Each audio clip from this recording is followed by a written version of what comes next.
Oke, assalamualaikum warahmatullahi wabarakatuh. Welcome back to my channel. Channelnya Reno Tati. Channel yang membahas tentang motivasi untuk para teman-teman youtuber pemula semua. Baik teman-teman, di kesempatan siang hari ini, ya, semoga teman-teman semua diberikan kesehatan selalu, dimudahkan rezekinya. Bagi lagi sakit, semoga cepat sembuh dan diangkat penyakitnya oleh Allah Subhanahu Wa Taala. Amin, amin ya Allah ya Rabbal Alamin. Baik, kita ngopi dulu. Karena ini menurut saya ini sangat penting. Ya, kenapa saya bilang sangat penting? Karena kita bikin konten, bikin akun YouTube ini kan pastinya kita pengen menjadi partner YouTube, ya kan? Tapi kalau konten kita itu ditolak untuk monetisasi kan sangat disayangkan, gitu loh.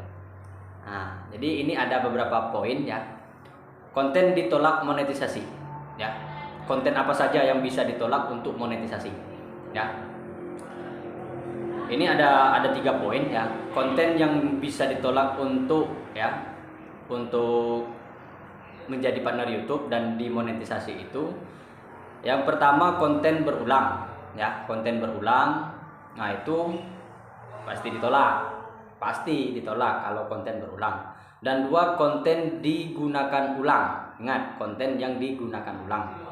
Ya, jadi maksudnya itu konten yang sudah diupload sama orang lain terus kita ulang lagi. Nah, itu konten yang diulang. Dan yang ketiga ini sebenarnya kebijakan dari monetisasi sendiri, gitu loh. Nah, di kebijakan monetisasi sendiri ini ada beberapa poin ya, ada beberapa poin yang harus kita patuhi, gitu loh.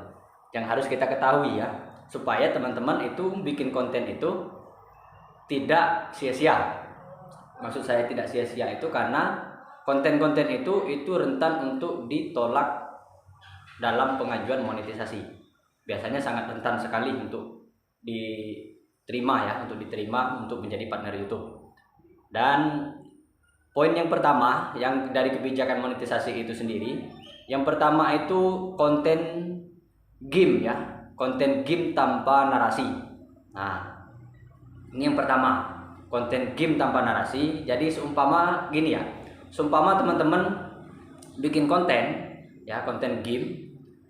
Coba teman-teman pikir, kalau tanpa narasi, mungkin di dalam suatu permainan game itu, mungkin ada juga konten kreator, atau mungkin ada juga yang merekam layar, atau selainnya ya, seperti yang lainnya.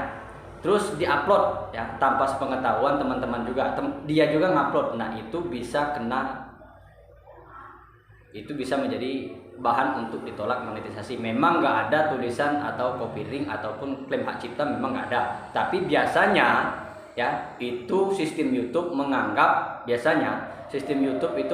kalau yang tidak ada narasi, tidak ada tampilan wajah, itu biasanya dianggapnya itu reupload ya, atau konten yang sudah diulang, atau konten yang sudah digunakan orang lain biasanya.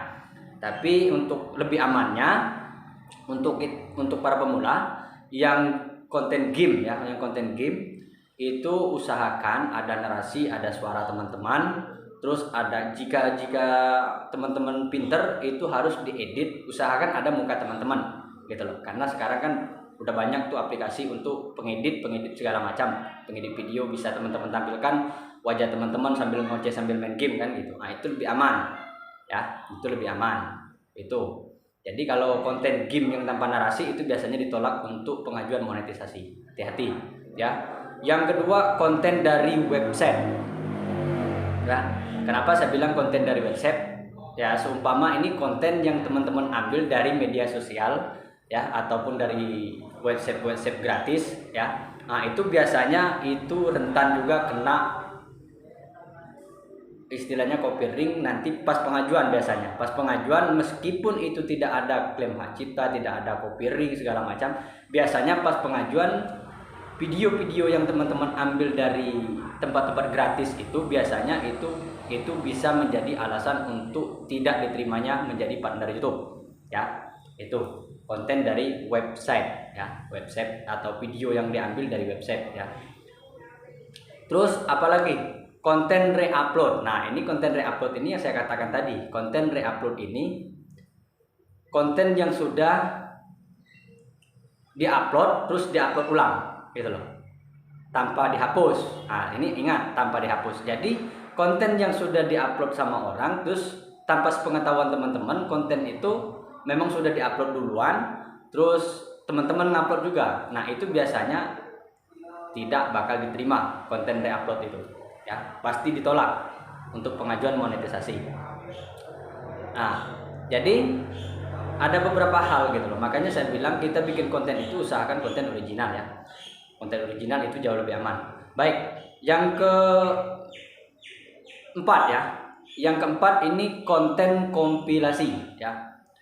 Apa itu konten kompilasi? Konten kompilasi ini salah satu contoh konten kompilasi. Konten kompilasi itu seumpama teman-teman ngambil video dari TikTok ataupun dari aplikasi yang lain.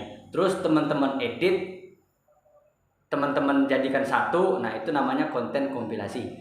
Seumpama konten video yang ada di Facebook, terus teman-teman ambil video lucu-lucu atau video yang lagi viral-viral, terus dibikin satu video, sudah dikompilasikan semua. Nah, itu namanya konten kompilasi. Biasanya itu ditolak juga untuk monetisasi ya. Itu perlu teman-teman ketahui ya, supaya teman-teman itu tidak sia-sia konten ataupun bikin akun YouTube ini gitu loh ya. Konten kompilasi atau potongan-potongan video pendek lah istilahnya kan, diedit dijadikan satu. Nah, itu biasanya juga ditolak untuk monetisasi.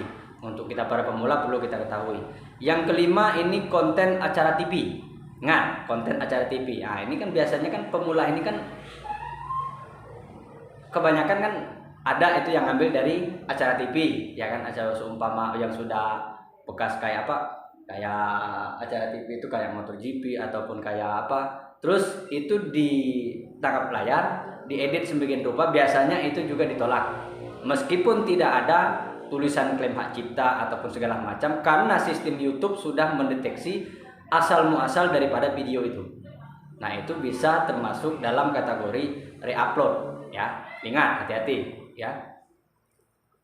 Sebenarnya daripada konten kompilasi, konten acara TV itu semua termasuk nantinya pas pengajuan monetisasi itu ditolak karena konten digunakan ulang ataupun konten sudah diupload sama orang lain ataupun konten yang boleh dibilang konten reupload, kurang lebih seperti itu ya.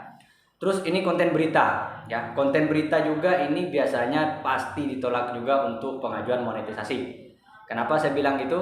Karena berita yang biasanya kan itu kan udah diupload duluan sama orang, terus teman-teman masukin lagi, teman-teman edit, diupload lagi. Nah, itu biasanya rentan juga untuk ditolak monetisasi ya. Jadi buat teman-teman semua yang kontennya seperti itu ya, harap bisa berhati-hati ya, untuk bisa meneliti lagi konten seperti apa ke depannya yang harus teman-teman bikin ya. Dan yang ketujuh ini konten terlalu banyak klaim hak cipta. Ingat, konten yang terlalu banyak klaim hak cipta. Kalau seumpama konten video teman-teman itu seumpama ada 100 video ya kan, tapi yang kena klaim hak cipta itu antara 70-an. Nah, berarti kan itu rata-rata kena klaim hak cipta semua. Biasanya yang kena klaim hak cipta itu biasanya yang ada suara musik, yang ada segala macam, detek bengek. Nah, itu biasanya klaim hak cipta. Tapi kalau sudah kebanyakan itu biasanya bisa juga ditolak untuk monetisasi. Tapi ada tapinya. Kalau cuman kena teguran itu atau 3 video atau 5 video itu bisa dipertimbangkan oleh sistem YouTube ya, oleh sistem kebijakan dari monetisasi sendiri, dan itu bisa diperbaiki gitu loh. Nah, dan yang terakhir ini konten slideshow. Tahu slideshow? Slideshow ini salah satu konten, contohnya ini konten video ya, konten video dibikin salah satu slideshow ya, terus dikasih narasi dengan suara ya kan, dikasih background dengan suara, yaitu konten foto-foto lah, foto-foto terus dikasih suara. Nah, itu biasanya ditolak juga untuk monetisasi, konten foto atau gambar ya.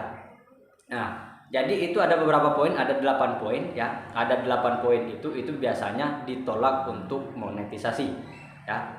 Jadi perlu teman-teman ketahui ya, apa sih sebenarnya yang bisa membuat akun kita itu bisa ditolak untuk menjadi partner YouTube atau pengajuan monetisasi.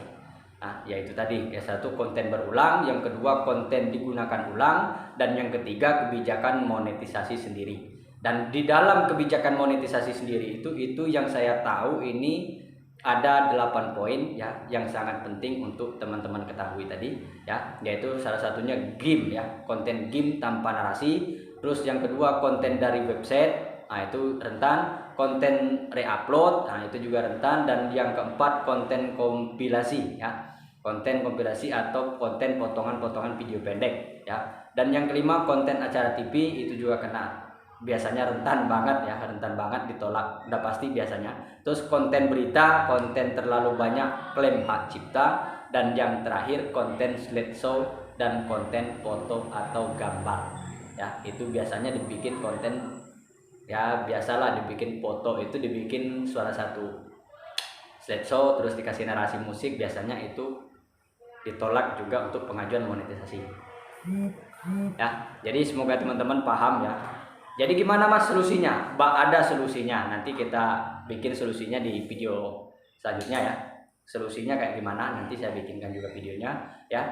Jadi maksud saya lebih baik kita mengupload video yang original ya, atau punya kita sendiri yang bisa punya nilai ya, yang bisa punya nilai, dan itu jauh lebih aman ya. Konten original, konten kita sendiri, konten ada narasi, konten yang ini lah. Terus kalau nggak bisa tampil pakai kamera, saya nggak mau tampil wajah, gimana? Ada solusinya, kasih narasi, kasih ocehan, kasih suaramu, nah itu aman ya, supaya tidak terkena reupload. Terutama ini konten suara burung atau kicau mania segala macam, itu biasanya juga rentan. Karena kenapa? Sistem YouTube itu menangkap kok ini suaranya gini-gini aja meskipun itu berbeda tempat, nah itu juga bisa kena ya, hati-hati.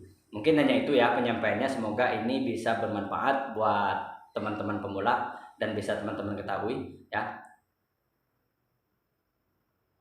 Kalau video ini bermanfaat buat teman-teman semua, silahkan share, like, komen, dan subscribe ya.